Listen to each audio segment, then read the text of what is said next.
Are you a career professional, a business, or non-profit organization desiring growth and excellent delivery? Do you feel there is more to you? The disconnect between your potentials and the reality.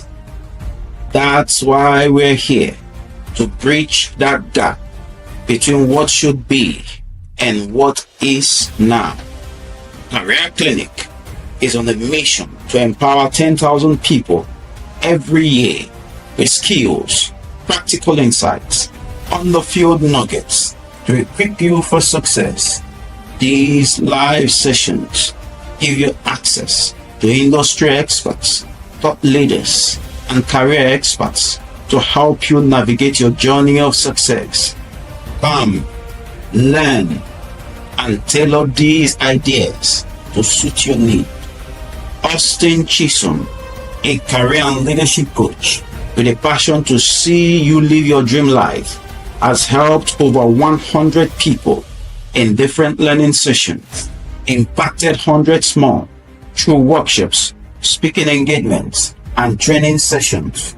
His specialty, taking you from entry level to a top leader, is the visionary of this movement.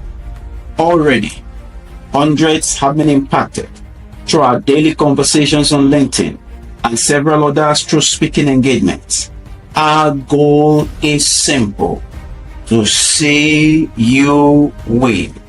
So sit back, relax, and experience transformation. Welcome.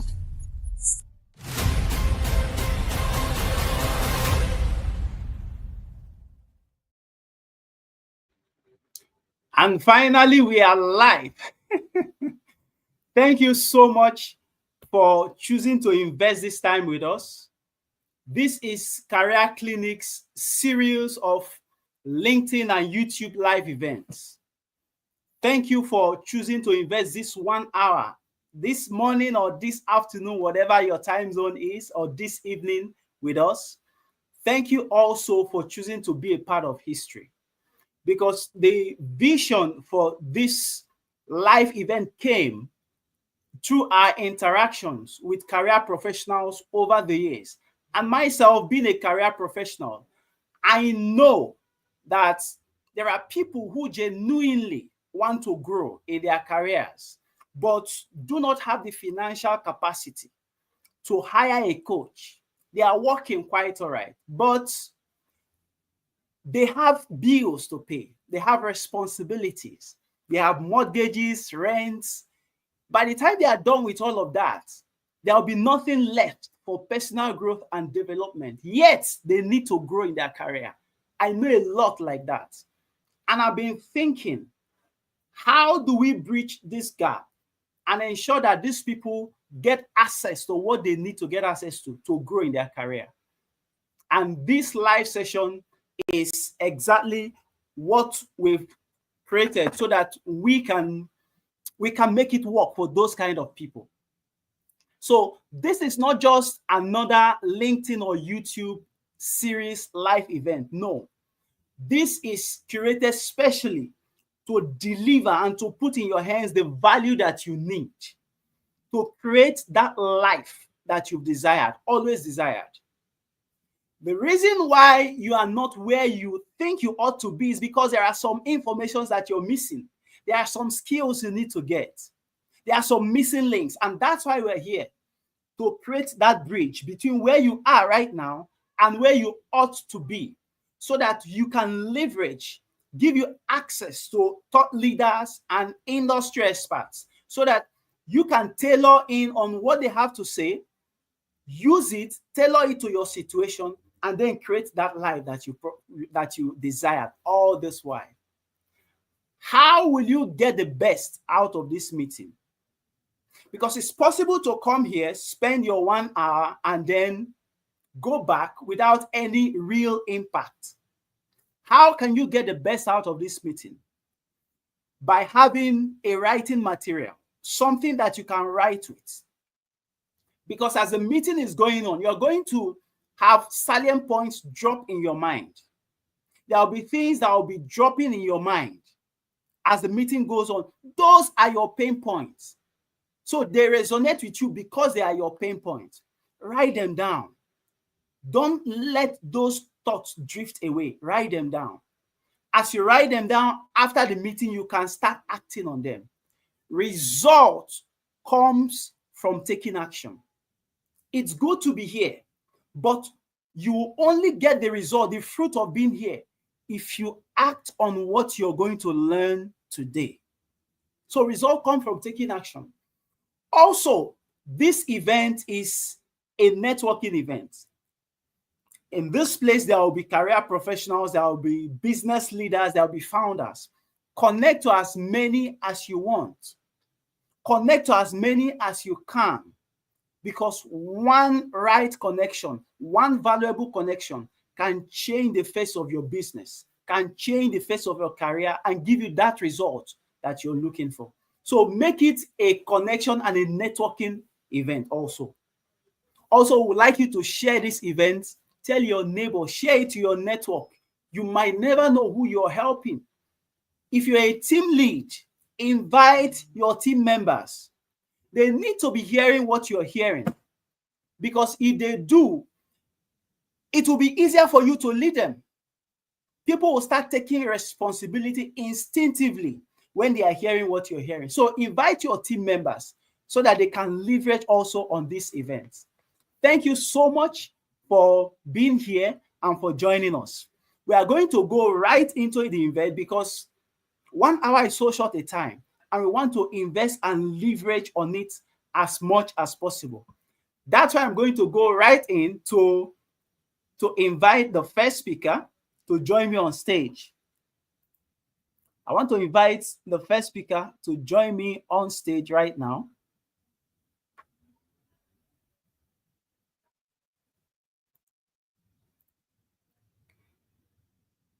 You know, this is a lady I've come to respect so much. You know, I met her last year when I was invited to speak at their foundation. I did a background search, a research on what they are actually doing, and I was amazed. I was blown away by the level of work that they are doing, especially in molding young minds. So she has come to earn my respect big time. Madam Janice Jusit Adedeji is a seasoned team facilitator and founder of the Made brand, a leading training and public speaking outfit with a passion for empowering individuals and teams. She brings experience and expertise in designing and delivering engaging workshops, facilitating impactful sessions, and coaching in confident communication. I know that she has worked with over 500 women who have gone ahead to become public speakers, to become moderators. Some of them, I follow them in their field, and I know they are doing big things. So it's an honor to have you here, ma. Thank you for being with us today. Thank you so much, Austin, for the opportunity to share the stage with you. Thank you. It's an honor. Thank you so much. So we are going to go right into it. I want to know, you know, there are words, there are common words, you know, everybody uses them in society. And you might make the mistake of thinking that you know the meaning of it until someone asks you, what is the meaning of business? And then you start looking around because the word is so common that you've assumed that you actually know what it means. Mindset is one of such words because it's bandied around everywhere. So it's easy for people to assume that they know what mindset is. But as an expert in the field and someone who have had experience crafting and molding minds, tell us, what exactly is mindset? When we say your mindset, what do we mean? And what are some of the factors that can influence a person's mindset? Thank you so much for this question. Just like you said, a lot of people have a broad perspective of what they think a word is until you are asked what the word is really. So I will just simplify what mindset is. Mindset means the lens through which you view the world, through which you view life, through which you view others. Are you viewing others as suspects? Are you viewing others out of assumption? Are you viewing others with positivity? Are you viewing others with negativity? So mindset simply means the lens through which you view the world or life. Now, there's like a broad way of looking at mindset, but I will just deal with mindset in 4 perspectives and then narrow it down to the 2 major mindsets that we have. Now, the first perspective is through thought patterns. Thought patterns. What are your thought patterns? How are you thinking about yourself? What are your thoughts about yourself? What are your thoughts about others? And what are your thoughts about situations? That's 1. Number 2, beliefs. What are your beliefs about your abilities, about your potentials, and about the world in general? The 4th aspect is your emotions. What are your cognitive responses to experiences or situations around you? And then the 4th one is the assumptions that we have. That is that unconscious assumption that you have about yourself, about others, and about situations. Now, when you put all these together, this is how we narrow the mindsets down to negative mindsets and then positive mindsets. So basically, people know that there are positive mindsets and there are negative mindsets. But as an individual, everything you have and everything you display as your mindset is individualistic, because the situations surrounding how your mindset is structured is personal. It can never be generalized, because even when a person is exposed to positivity, you can grow up into having a negative mindset. And when you are exposed to negativity, you may grow up to have a positive mindset. So like I said, having a particular mindset is individualistic. You cannot say all of us have a growth mindset, and you cannot say all of us have a fixed mindset, because these 2 perspectives are like a general perspective, but your exposure and your application will show if you have a fixed mindset or a growth mindset. Thank you so much.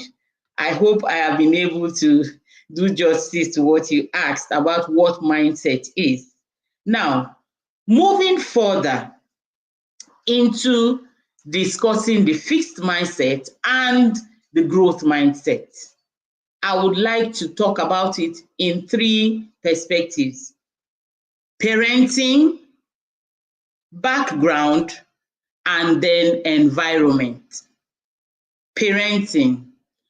I grew up in a society where everyone is everybody's friend. So long as you come from the same society, from the same kinsmen, and from the same kindred, and from the same village, we are all brothers and sisters. We don't differentiate. We don't say, no, this is my uncle's daughter, or this is my auntie's son. No, everybody brothers and sisters. And whenever we cook, we have this communal mindset. Everybody must eat. If anybody among the people that you offer food refuse to eat, it means that person has a grudge against you. That is the only way that you can know if the person is in good terms with you or not.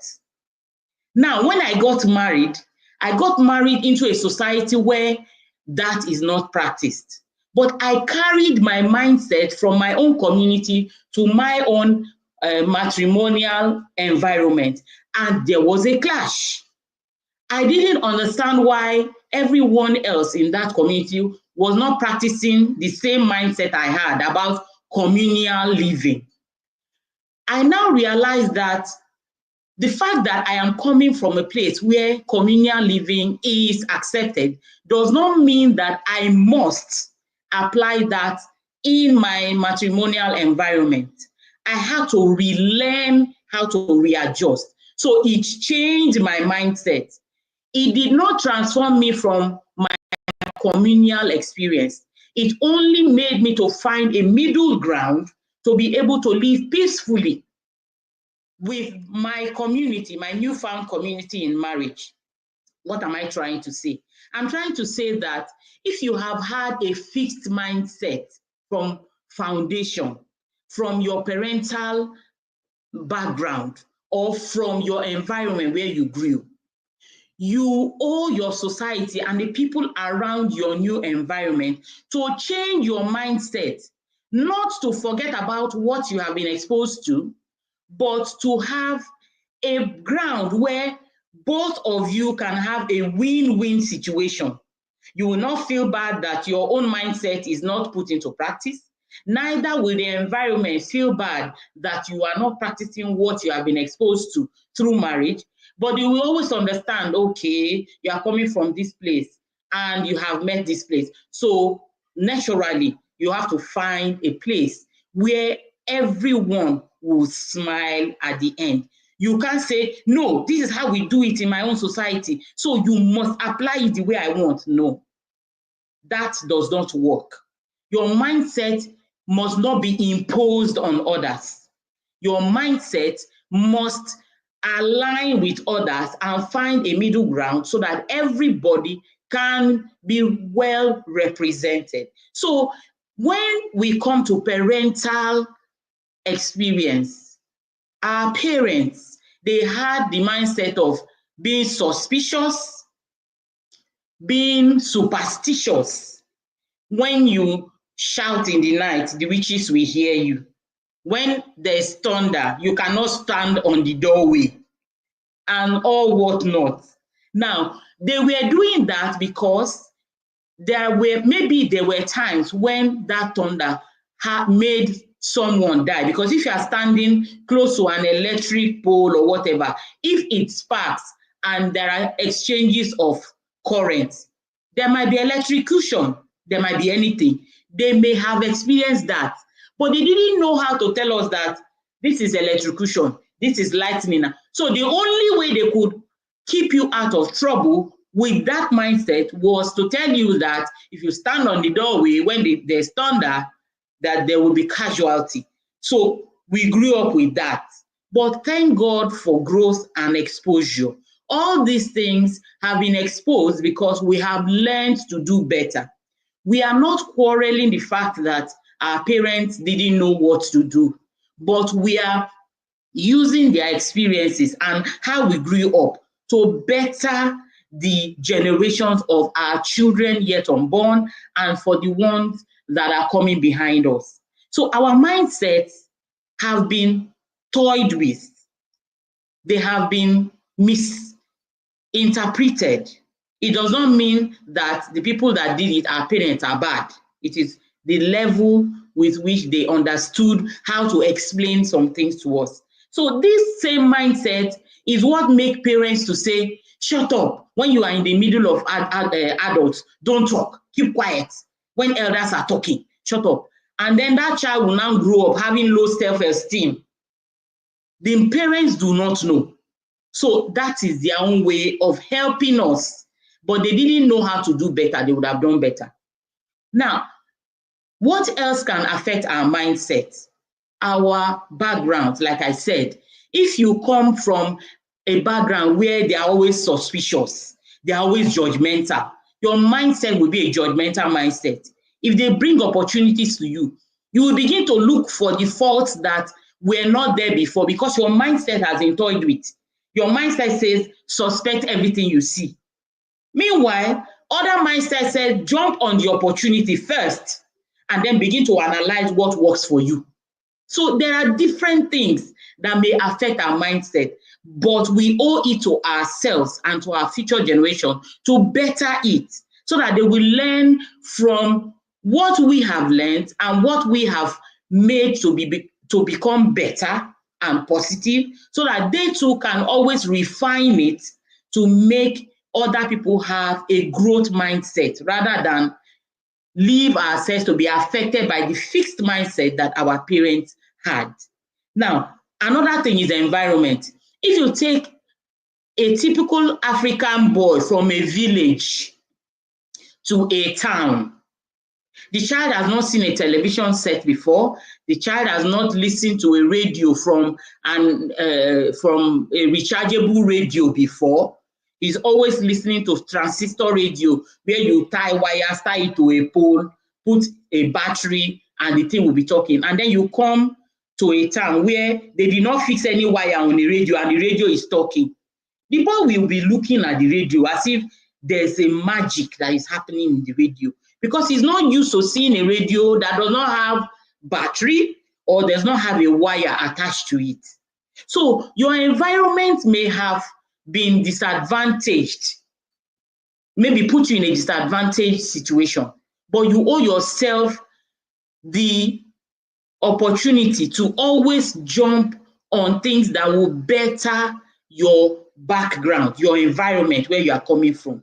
In your environment, there may be no light, but you come to a place 24/7, light is showing. When there's no NEPA, electric light, there will be solar energy to power the bulbs.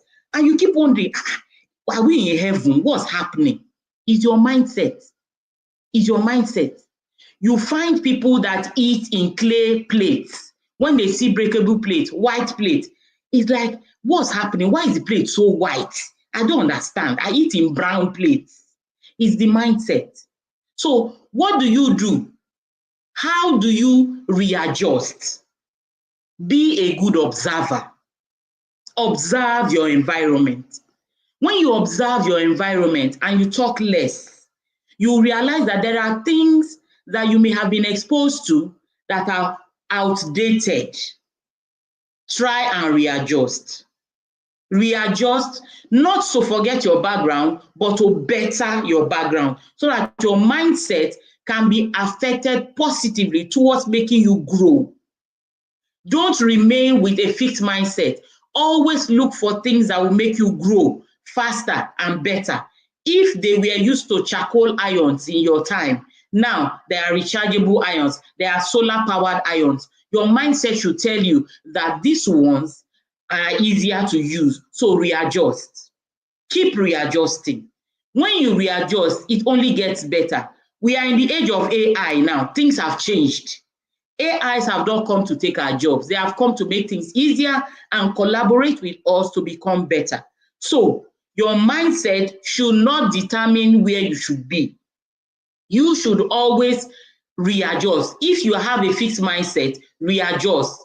Move to a growth mindset. Everybody is moving with a growth mindset. That is why I am collaborating with Austin on this event, because I know that collaboration is the fastest way to move forward. So collaborate with AI, collaborate with people with growth mindset if you have a fixed mindset, collaborate with institutions, collaborate with researchers, so many things that will make your mindset to move forward so that your mindset will basically transform you into a growth mindset kind of person. Don't be left behind. Everyone is subscribing to growth mindset. Be a growth mindset person and ditch the fixed mindset. Thank you so much. Wow. Thank you so much. In fact, that was a loaded session. Thank you so much. As I was listening to you, many of the things that you were saying were completely resonating with me, you know. She said that one of the things that affect your mindset is your family upbringing. Your family upbringing. In fact, if you look at your life today, there will be traces of your upbringing still left. No matter how you've transformed yourself, it will still be there. some part of it will still be. That's how important it is. And also your environmental factors where you grew up with. Those things affect your mind. Those things affect the way you do things, affect how you relate even with people. I grew up in a place where there is communal living. Just like she said, there's communal living. People just did things and people watched over each other. When I relocated to another city, I didn't know my next door neighbor, and it was strange to me. One day I had to go and knock and say, who is here? I want to know who is in this place. I want to know who is in this place, because it's strange to me that I'm living next to you. I don't know who you are. I don't see you. I just hear the door open and close, and that's it. I couldn't take it. I had to go and knock. So family upbringing and environmental factors, as she said, are major factors contributing to the mindset that you have now. Whether it's a fixed mindset, whether it's growth mindset, whether it's creative, whatever it is, your environmental factors, especially your family upbringing, contributes to it. Thank you so much. I deeply appreciate and honor you for spending this time with us. Thank you. Please, I will still need you to stay around in case we have questions at the end of the meeting. With all pleasure. Thank you so much. Thank you. Thank you. I really appreciate. So going forward, I would just like to thank many of us that are around, people that came all the way, leaving your businesses, your jobs, and you made our time to be with us today. Mariam, I thank you so much. Mariam is doing amazing work. I'm following her on LinkedIn, and her progress is phenomenal. Catman, thank you so much. Thank you for being here. I really appreciate you. Ada Samuel, thank you so much. You've been amazing. Thank you. Esther, thank you for being here. Uchechi, Dr. Amaka Ifeduba is here. I'm so honored that you came. Thank you so much. George Hockett, thank you very, very much. Thank you for being here. I'm really, I thank you so much. After sending you all that short notice, you still made it. Thank you. Gordon, thank you so much for being here. Pretty Uzo, and so many others. Mercy, thank you for being here. Thank you. We really appreciate you so much. Now, going forward, because we just have 1 hour, we want to make the best out of it. I want to invite the second speaker, because we've talked about mindset. We've talked about what mindset is, that it's your belief, it's your perspective in life. And then we've seen how your environment can affect the way you think and the way you react, how your family upbringing can affect the way you reason, because actually your result comes from your responses to these issues. Result comes from your responses, your actions, the way you react to issues, the way you respond to situations around you. That's how your result comes. If somebody enters and you are not used to seeing new faces, probably as a result of how you were brought up or the environment you grew up in, when you see new faces, you are suspicious first. Your first action is to defend yourself. You know, when you see a new face, that thing will still be there. And that initial reaction can be the link between an opportunity and missing an opportunity. Because you are going to react in a defensive manner. You are not going to be welcoming at first. You are going to first be defensive. And if it's somebody that does not have patience, he will just leave you and move to the next person. That's how opportunity moves. And you might not even know it. So your responses to events determines your result. And those responses come from your environment, your mindset. Haven't learned that. We want to go to another transformational leader. You know, I met this lady on LinkedIn. This is the power of networking. I met her on LinkedIn, and since I met her, I've been literally every day eating her dish, from her posts, from her events. It's been phenomenal for me and life transforming. And I said, I need all of us to hear her. Lindsay Shell is a transformational leader and a growth coach dedicated to helping women leaders achieve clarity in their purpose, confidence in their leadership, and resilience in navigating challenges. With her leading, building boldly blueprint, she empowers women to lead authentically, make impactful decisions, and thrive in environments filled with distractions and competing demands. I will need you to connect with her and also connect with Madam Janice, because these 20 minutes will not be enough for you to harness their wealth of experience. It's by connecting with them on LinkedIn that you are going to be feeding daily from these industry leaders and people who are helping shape more industry leaders to become better people. Thank you so much. I know that you are in the US and your time zone is still past 9 a.m. Yes, Thank you sir. thank you so much for leaving all that you had to do this morning, your company that you're running, sharing all of that activity to be with us. I really, really appreciate it. Thank you. Thank you so much for having me. And I feel like what an act to follow. Janice gave such a great overview of mindset and the things that impact our mindset. And I'm excited to be able to share now how to really think and operate at a higher level. So I do have a deck to share with the audience. So I'm going to flip that on real quick and we'll get started. Exactly. Please share it. Okay, thank you.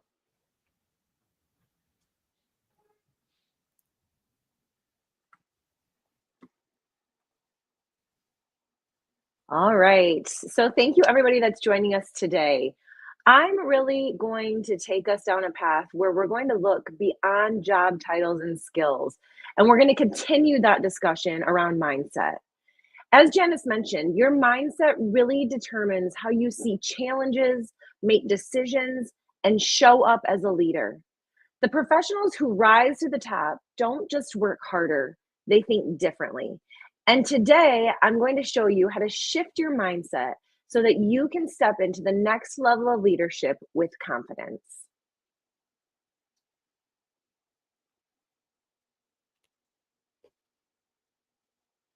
So many professionals believe that the next level means more work. But high-level leaders don't just work harder, they think bigger, broader, and bolder. So over the next couple of slides, we're going to break down the mindset shift that really help you lead at a higher level. Your mindset is like a lens. It determines what you focus on and how you interpret challenges. And like Janice shared, there's so many different filters that we've experienced through our lives that really have an effect on how we take those challenges on, and again, the way that we interpret them. So professionals stuck in a task-oriented mindset focus on what's immediately in front of them. And so many of us do that, especially early in our career. But as we continue to grow and climb the ladder, and as executives do, you have to start to zoom out. You have to think long-term. You need to think about making more strategic moves and lead with intent. And that's the shift that I'm hoping that you're able to make today as we spend our time together. An executive mindset isn't just about thinking. It's really about how you manage yourself. So again, taking all of those inputs from the way our parents raised us, from the communities we were brought up in, from the experiences we have had, it's how you think strategically, and it's how you show up as a leader. And when I use the word leader, it's not necessarily just in the workplace. That's important, obviously. As Austin had mentioned, we have jobs to support our families, but it's really about how we show up for our families, in our households, for our communities, for the extra things that we do on a daily basis. And really, there's three elements that separate high-level leaders from everyone else. And that's self-mastery, strategic thinking, and leadership presence. And so now I'm going to dig a little bit deeper into each one of those. So self-mastery, it's really leading yourself first. It's where your thoughts shape your outcomes, and when what you focus on expands. It's how you respond, not react. So we oftentimes aren't prepared for some of those surprises or gotcha moments where high level leaders are able to manage their emotions and regulate their stress in even some of the hardest times. And it's really shifting from a scarcity mindset to a growth mindset. Executives, high level leaders, people that are trying to grow and better themselves, they don't let their emotions or stress control them. They're really able to master their thoughts and focus.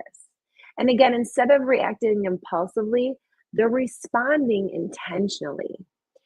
And as you encounter problems, you really start to shift your mindset and see those problems as possibilities. If it's not a struggle, you're not really growing.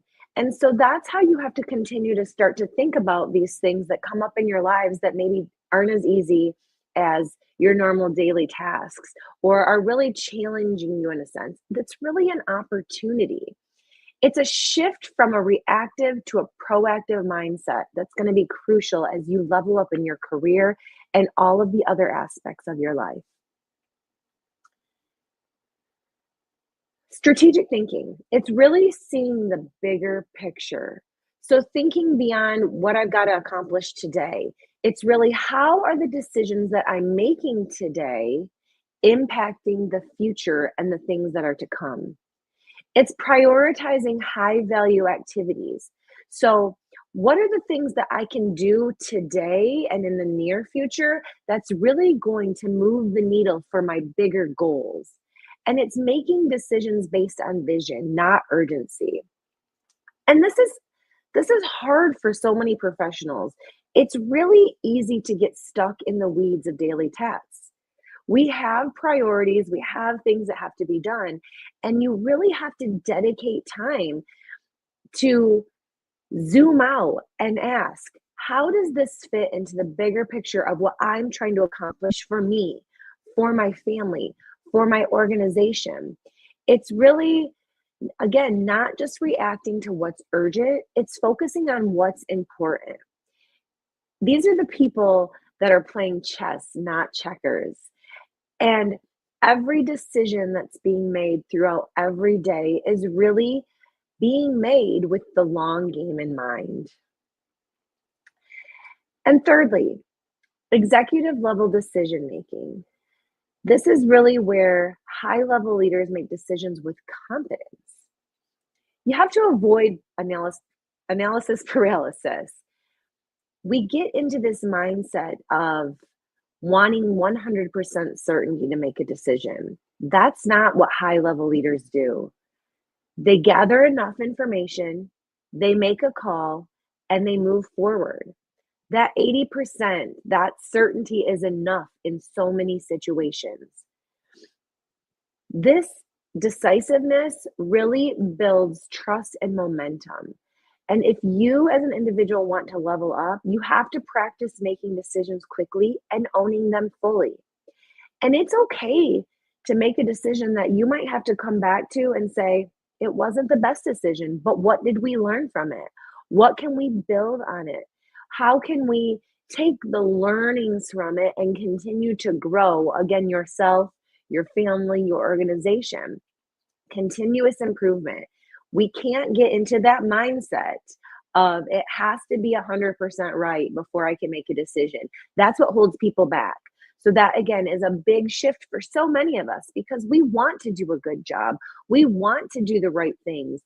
And so that leads me into the next slide here, where leadership presence is about showing up with confidence. So you have to start to be comfortable with the fact that sometimes your decisions aren't going to be 100% vetted out. Your presence is not about being the loudest in the room. It's about how you carry yourself. It's about how people start to perceive you and see you. It's really about kind of building a brand for yourself. High-level leaders, they speak clearly. They project confidence. They show up with authority.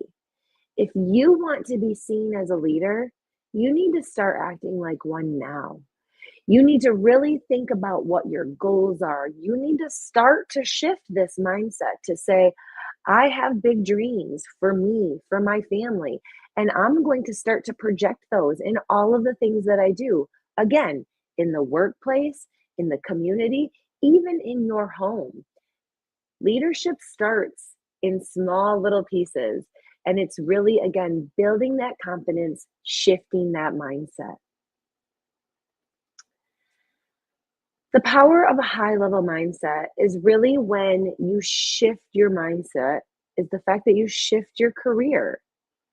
Instead of just executing, you start leading. And again, so many of us are in roles where we have daily priorities, we have things that we have to get done. We're there to check the box. But instead of feeling stuck, I want you to start to feel that you're in control. Instead of doubting yourself, I want you to move forward with confidence. This is really how you start to shift into that executive mindset. It's really, again, taking those decisions that you're making on a daily basis. And yes, you have to get the work done.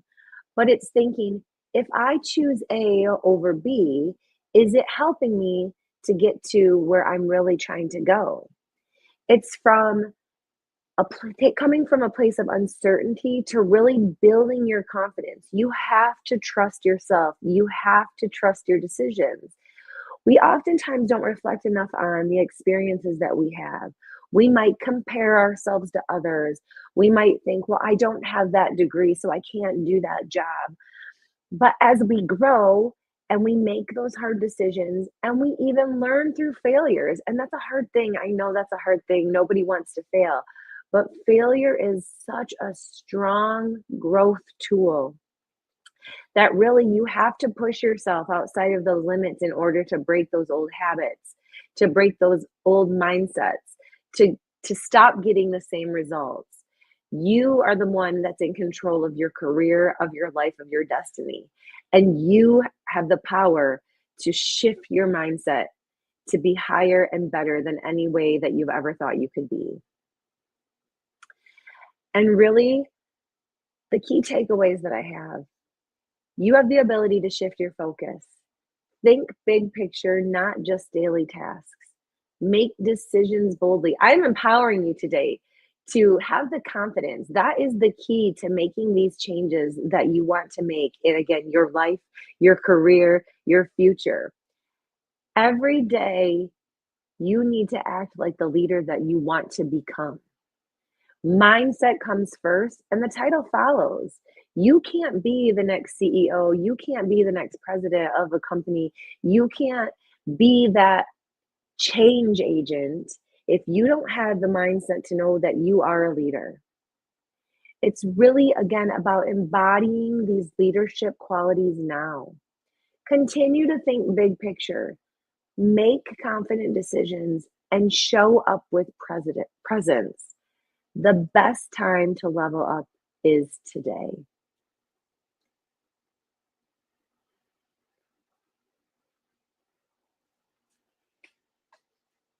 Thank you.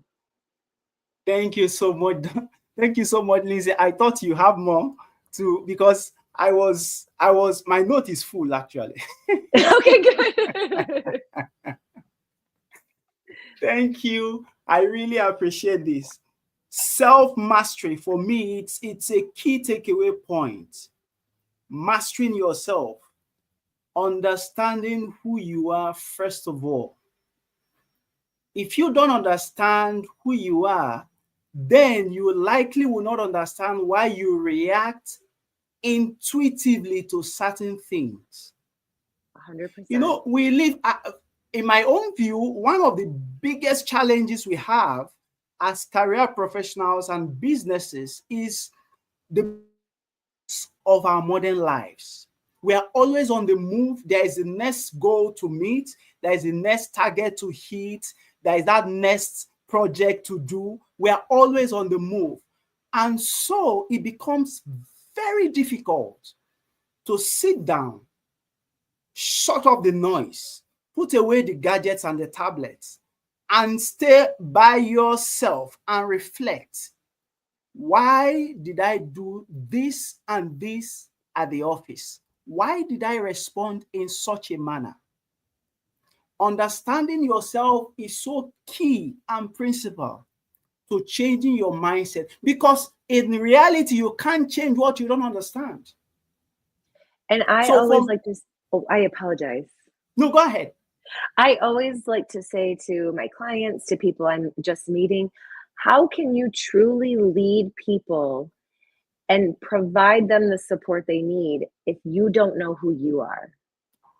So the fact that you brought up that self-reflection and that time with yourself to truly understand who you are, that is imperative to shift your mindset, to be the leader that people want to follow. You have to know who you are before you can be anybody for anybody else. Thank you so much for also re-emphasizing that point.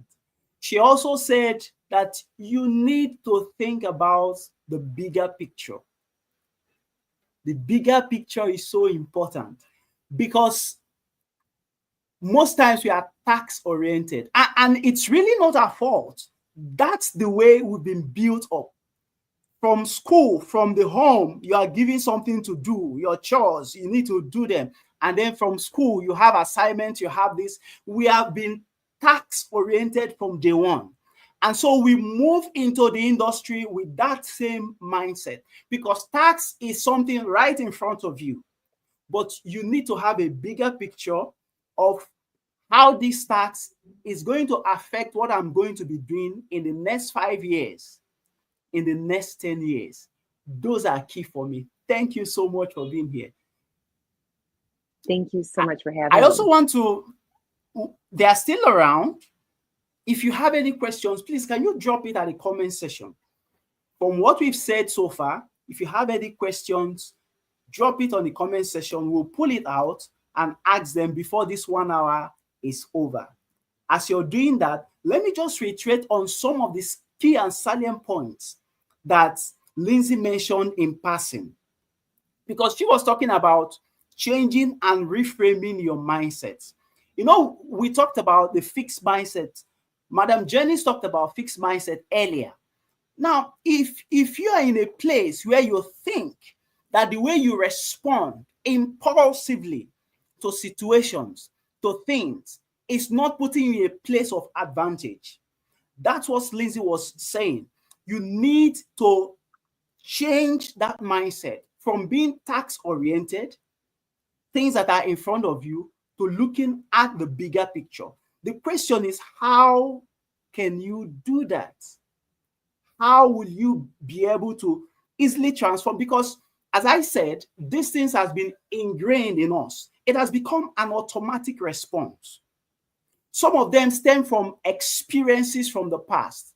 Some of them come from traumatic experiences. I have a friend that if he goes closer to a water body, he begins to throw tantrums.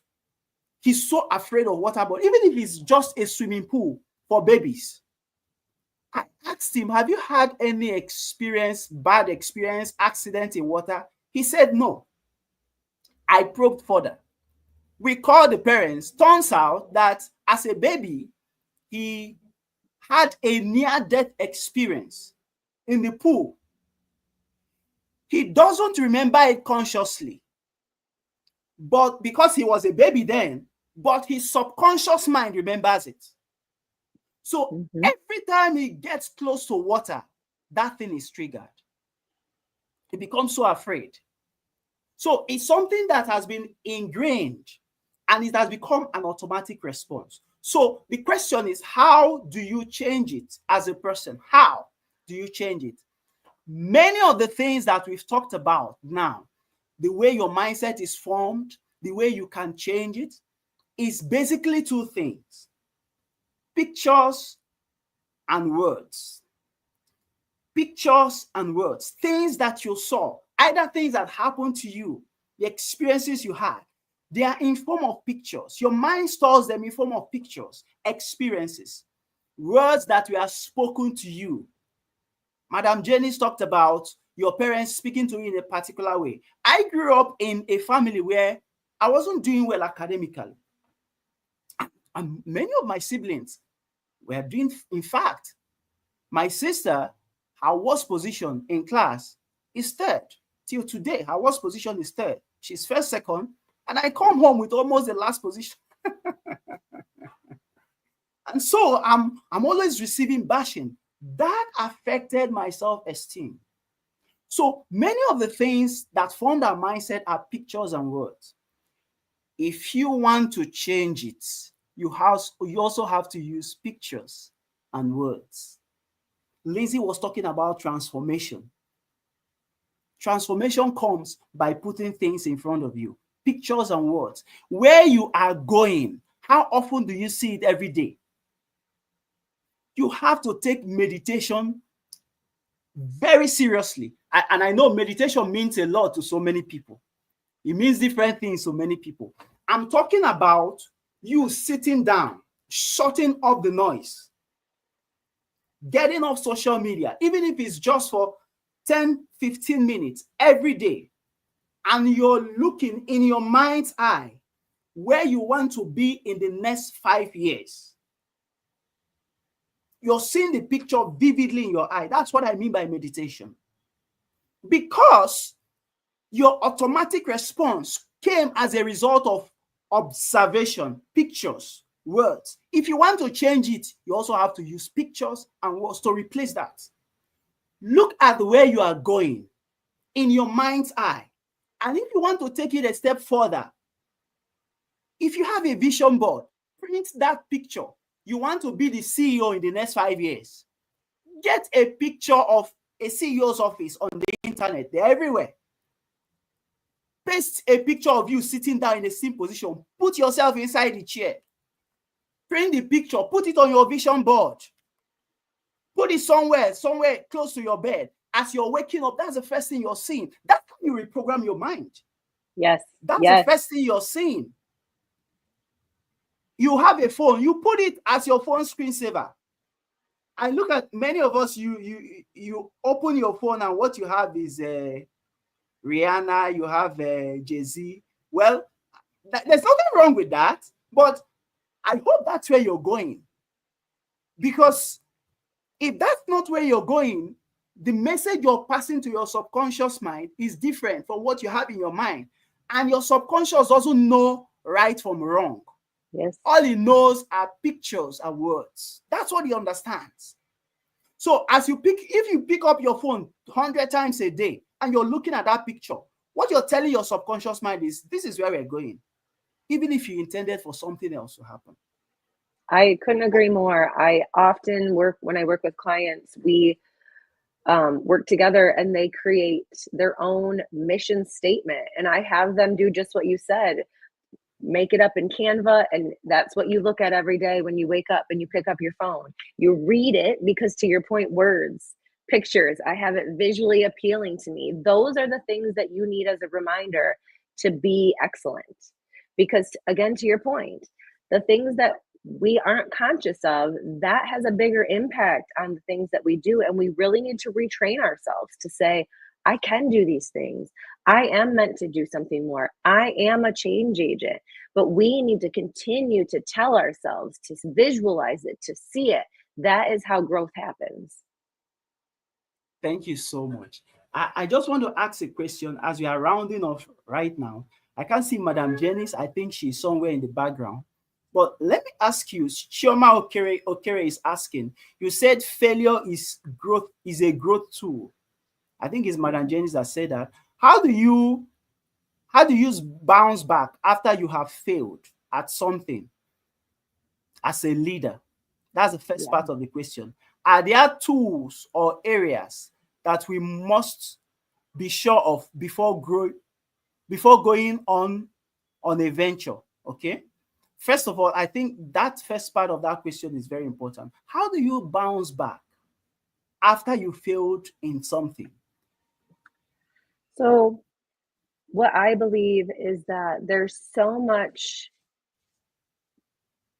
to an authentic response, and to take the responsibility of a failure, right? So many people are quick to blame and point to others. And whether you think that people see you or not, if you own that, people will start to see that you are a person that they want to follow. That is pure leadership in the eyes of so many. And it's a hard thing. It's very hard to say, I was wrong, I did it wrong, I didn't get it right. But that is such a point of strength, and you will be surprised the support that you get when you truly own your mistakes, and you will see who your true followers are and the people that respect you so much more because you have the confidence to take that ownership. So I'm not saying it's easy, and I don't have a magic key of how it works well, but it's having the experience and being authentic to yourselves and others to really, really show your true self. As you are saying that, I just remembered a very bad experience I had as a project manager. I was managing a project for Shell, and we are working in Bayelsa. I had a team of 25 people. One person was absent, and we are working to achieve a particular target that day. We are actually doing a 7 kilometers Liban serial reconstruction of a pipeline section to the flow station. And I allowed these guys work till 6 p.m. And this is a water terrain. Work till 6 p.m. because I wanted to hit that target. By the time we wrapped up, it was already getting dark. And we're surrounded by water. It's a flow station. And we had to drive like 25-30 minutes before we see the next island, the next land where we're going. In the process of doing that water transportation, nightfall came on us. It was a big mistake. We are driving in the dark in the water body. It was so dangerous. And we survived that ordeal. The next morning, I had to give the guys a break. I said, we're not working today because we made a terrible mistake yesterday. You need to recover. I need to recover. I owned up to that mistake because I should have stopped them by 4 p.m. I didn't because I wanted to achieve a target. So I think owning up to your mistakes solves it, because when you own up to the mistake, then you can look back and get learning points from those mistakes. What are the things that I did that I shouldn't have done? So that when similar situations occur tomorrow, you will take the right step. So owning up to that mistake is very key. Thank you so much, Chioma, for that wonderful question. Thank you. I really appreciate it. I will be wrapping up the meeting because we'll have just 2 minutes. We have people who are super busy in this room. I want to wrap it up here. And I want to say that this is not just a one-off event. This is a series. And this is going to happen twice every month. That is every 2 weeks. So we are coming up again in the next 2 weeks with another powerful topic that will impact the way you show up at work, the way you show up in your business. We are going to be looking at making impact at the workplace, not just answering present, but being influential. So we're going to look at the steps that you will take so that when you show up, the company will know that you've shown up. Your business will know that you've shown up. The day you are absent, they will know that you're absent. That's what leadership is. We're going to be looking at that in the next 2 weeks. I want to thank you for spending this 1 hour with us. We don't take it for granted. You left everything that you're doing and you've been here with us. Thank you so much. Thank you, Madam Janice. Thank you, Lindsay. Thank you, everybody that came in. I really appreciate you. I want to see you here also next 2 weeks. Please help us broadcast this meeting. This is curated specially for you. And we are also on YouTube. So if you miss any session, there are things that you will need to relearn again. You need to hear it again. Go to my YouTube channel is there, and you can swipe to the point where you want, and then you can learn again. Thank you so much, and I will see you next 2 weeks. Bye-bye.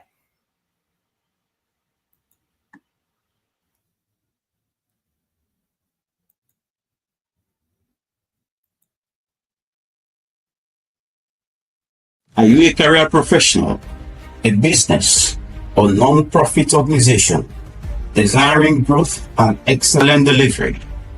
Do you feel there is more to you? The disconnect between your potentials and the reality.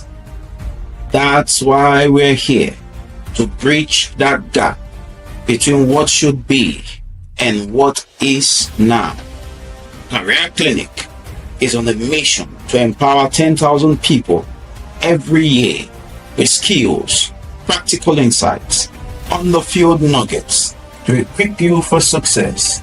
These live sessions give you access to industry experts, top leaders, and career experts to help you navigate your journey of success. Come, learn, and tailor these ideas to suit your need. Austin Chisholm, a career and leadership coach with a passion to see you live your dream life, has helped over 100 people in different learning sessions, impacted hundreds more through workshops, speaking engagements, and training sessions. His specialty, taking you from entry level to a top leader, is the visionary of this movement. Already, hundreds have been impacted through our daily conversations on LinkedIn and several others through speaking engagements. Our goal is simple: to see you win. So sit back, relax, and experience transformation. Welcome